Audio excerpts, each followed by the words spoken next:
also if you consider that, yes, it is an high-rise, but in reality, it is, each floor is different from the other, so really big challenge for our team.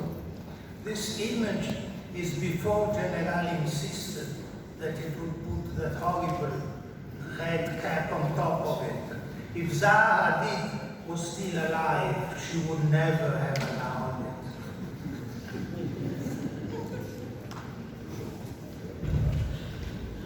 Again, an international reference from our French team. This project is quite important, and it's not an high-rise, but it was important because at that time we were starting to integrate, pushing for net zero energy building. It is a student house, and the beauty of the project is that it is 100% solar power building. And the exercise was really working, as you can see from these sketches, working on the south-facing facade. There was a lot of work that we have been doing at that time because the south-facing facade was actually facing a very noisy road, and we decided to make the best use of the facade by integrating a solar panel which collects the solar energy and store it into these two massive water tanks which store the energy and the heat during the year. But at the same time, the south facade, which hosts most of the technological system, also protect the room and create a very nice environment for the student, protecting actually from the noise. You can see some nice graphs about the strategy and some, at least for us, nice picture about technology which was implemented in the building envelope. Going back to Italy, Unipol Site Tower was again a very nice challenge. We have been working and still working at this time. It is a complex geometry, of course. It integrates some bioclimatic concept, and I would say that 100% of the common area are naturally ventilated, and make best use of geothermal energy and make best use of solar radiation integrated PV in the roof, and is aiming to get a LEED Platinum rating. And then we got to one of the latest high-rise building we completed in Milan. And this building is another challenge because actually we were working on an existing building. So truly sustainable building because make best use of existing resource. Health building, it was achieving LEED and WELL certification, and connected building achieving also Y-score certification. All the system and all the concept actually allowed the project to get very high performance standard, basically reducing more than 65% the energy consumption in heating, cooling, and domestic hot water, and integrating a massive amount of PV on facade. And last but not least, one of the projects we recently delivered from our international team is the Triodos headquarters. It is not an high-rise building, but still setting a milestone within our design approach, as it materialized, I would say, through a building, how the vision of a firm can be truly implemented. And it is the headquarters of Triodos Bank, which aims to be the most sustainable bank in the market. And of course it is energy efficient, it gets very high BREEAM rating standard, but also all the structure is made in wood, easy to assemble but easy to disassemble, integrating also new task and new challenge which is about circularity. So to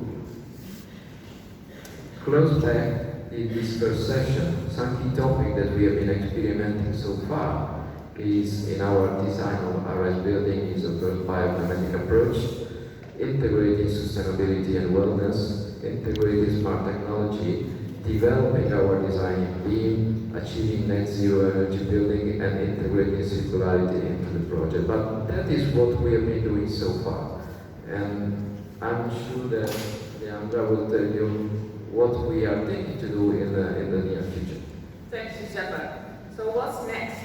I would like to discuss is how our smart building team is transforming their advisory approach during the last years. We call it from smart building to data-driven buildings. And why are we doing that? Because we see a few trends. First of all, the ESG. We see that our real estate clients considering carbon footprint, they're considering data availability and data quality as the top priority. But at the same time, we see also that it's the most complex issue to solve. Secondly, we see that artificial intelligence is a trend. It's booming nowadays. And in a study from McKinsey shows us that many sectors adapt already AI. However, the construction sector is quite behind. So we see a lot of opportunities for this in the coming years, but therefore a large volume of relevant data is required, which not all organizations have collected yet. So therefore, building data collection is really important also in the construction industry. So what we did in the past was smart building by design, just a traditional way of designing with adding some smart features, like sensoring, for example. And we were really focusing on building users instead of the building owners. So what we did, we put all the building users together, made some user stories with them, make a list of functionalities, discuss it with the owner, and then we make a really traditional functional and technical design, how to make those functionalities able within the building.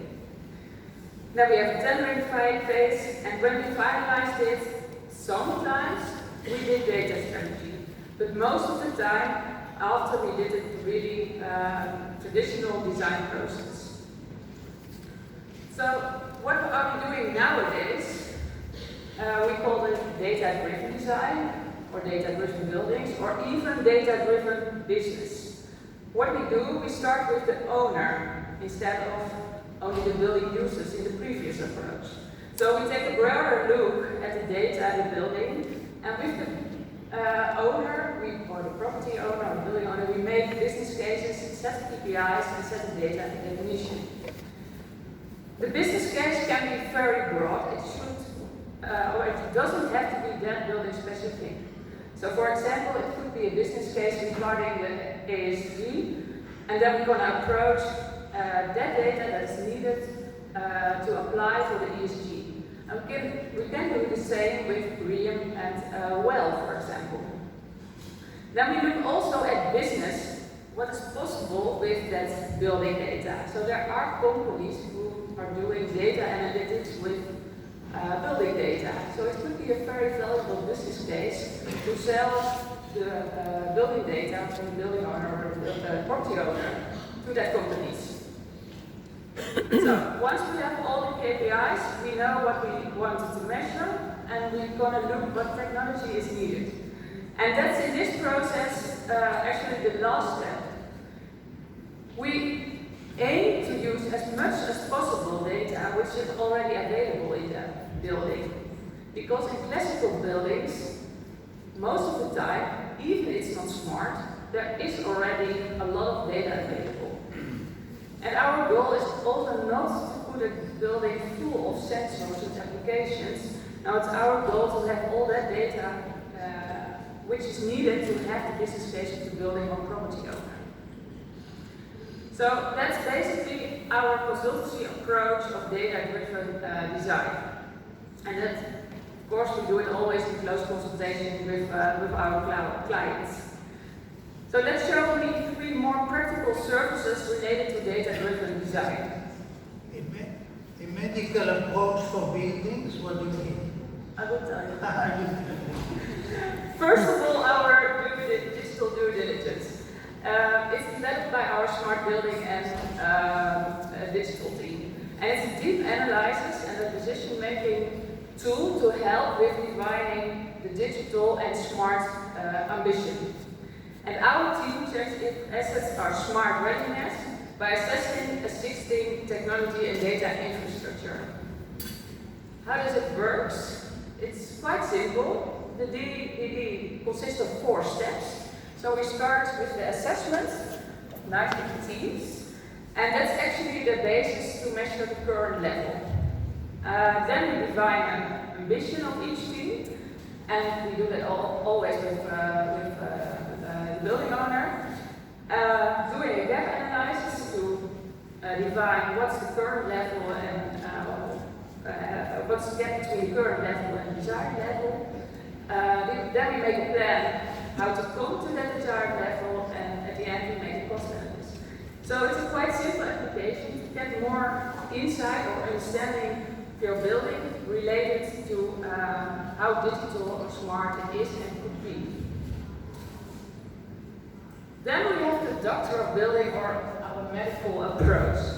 As I mentioned before, it's not our aim to put a building full of sensors and applications.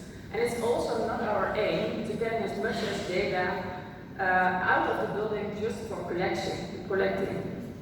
It's our goal to do data analytics with the data and learn from data to make buildings better and better. So we really want to create an ongoing learning loop.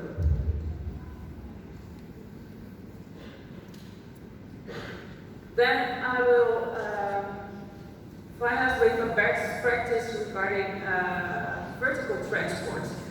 As you all know, elevators are very important in tall buildings. It forms a functional outer within the structural core. In our opinion, it should be incorporated in a very early design stage because it's really difficult to modify it later on. And just also imagine the increasing cost when you have to modify it later. This is the edge, and Giuseppe mentioned it already before, building in Amsterdam. And at this time, we did already destination control. So the employee could already book a room in the application so that he or she knows where he has to go. Now, just imagine vertical transport in a data-driven environment. I will give you a quite simple example how it could look like. We have the same employee, and he or she has no meetings planned for today. And they always work at the 31st floor. So when he enters or she enters the building, his face will be recognized by face recognition, and the elevator brings him or she directly and automatically to the 31st floor. Now the next morning, he or she has already booked a room at the 2nd floor, where is the conference room area. And he planned that in the agenda. He or she enters the building, his face will be recognized by face recognition, and with the connection between the employee's agenda, the elevator brings him or her directly to the 2nd floor. So that could be that could be possible in a data-driven environment in the nearby future regarding vertical transport. So, finally, I want to share some takeaways with you. Data-driven starts with data and creating an infrastructure to collect data. How are we getting there? So, construction industry offering a huge opportunity. Data science cannot be without specific specialists. Data-driven design can help in improving operations and the user experience. And looking to the owners, data-driven design can help in lowering the operational costs of the building.